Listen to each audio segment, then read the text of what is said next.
Κυρίες και κύριοι, καλημέρα σας. Βρισκόμαστε στο Ολυμπιακό στάδιο της Σαρόης. Είναι ο τελικός αγώνας των μονομάχων. Αυτή τη στιγμή χάνουν με 12-1.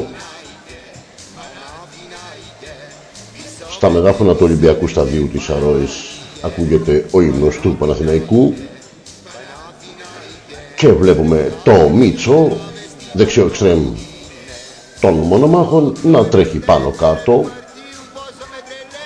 Έχει ζαλίσει τους αμυντικούς, προσπαθεί να πάρει την μπάλα. Μπροστά πίσω ο Μιτσάρας,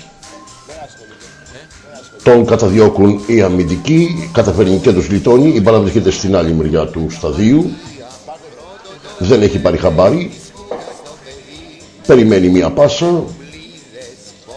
Ο τερματοφύλακας των αντιπάλων των μονομάχων έχει πάθει την πλάκα του, τον ευλέπει και δεν ξέρει τι του γίνεται. Προσπαθεί να επανέλθει στον αγωνιστικό χώρο, τρέχει, ξαναγυρίζει, κυνηγά την μπάλα, μπάλα πουθενά. Η μπάλα παίζεται στην άλλη μεριά του σταδίου. Ο Μιτσάρας προσπαθεί να την εντοπίσει, τρέχει πάνω κάτω.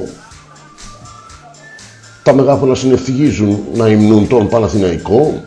Οι μονομάχοι συνεχίζουν να χάνουν 12-1. Παρακαλούν τον διαιτητή να τερματίσει τον αγώνα. Ο Μιτσάρας συνεχίζει να τρέχει πάνω κάτω.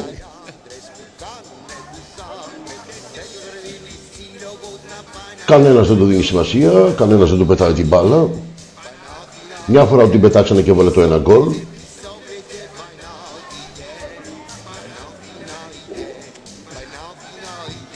Συνεχίζουμε, λίγα λεπτά έχουν μείνει ακόμη για να λήξει τον αγώνα ο διαιτητής.